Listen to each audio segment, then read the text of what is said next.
চাঁপাইনবাবগঞ্জ থেকে ২৫ জেলায় ২৪ ঘন্টা, ২১ জেলায় ৪৮ ঘন্টায় আম পরিবহনের ঘোষণা দিয়েছে রাষ্ট্রীয় ডাক বিভাগ। এতে আমের অনলাইন ভিত্তিক ক্রেতা বিক্রেতারা সুবিধা পাবেন বলে আশা ব্যবসায়ীদের। গ্রাহক সেবা নিশ্চিত করতে পারলে দীর্ঘদিন ধরে চলা বেসরকারি কুরিয়ার ব্যবসায়ীদের দৌরাত্ম্য কমার আশায় তাদের। বান্ডেল থাকলে প্রতি সেনমানিতে টাকা বাঁচবে। বিকাশ সেনমানি বান্ডেল কিনে জিতুন প্রতি লেনদেনে। চাঁপাইনবাবগঞ্জ থেকে দ্রুত সময়ের মধ্যে দেশের বিভিন্ন জেলায় আম পরিবহনের কার্যক্রম শুরু করছে ডাক বিভাগ। ঢাকাসহ উত্তরাঞ্চল ও দক্ষিণাঞ্চলের ২৫ জেলায় ২৪ ঘন্টার মধ্যে এবং চট্টগ্রাম, সিলেট সহ ২১ জেলায় ৪৮ ঘন্টার মধ্যে আম গ্রাহকের কাছে পৌঁছাবে।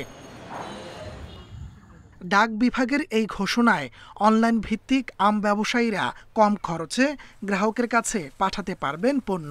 এ নিয়ে স্বস্তির কথা জানিয়েছেন তারা।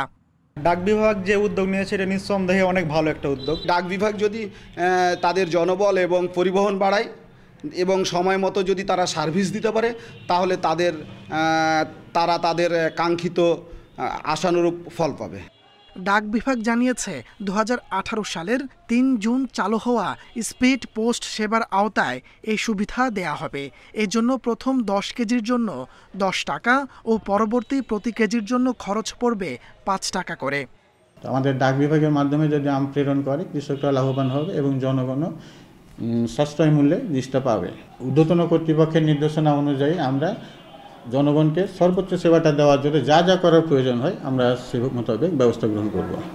গ্রাহক ভিত্তিক আম পাঠানোর ক্ষেত্রে বেসরকারি কুরিয়ার সার্ভিসগুলোর দৌরাত্ম্য একচেটিয়া।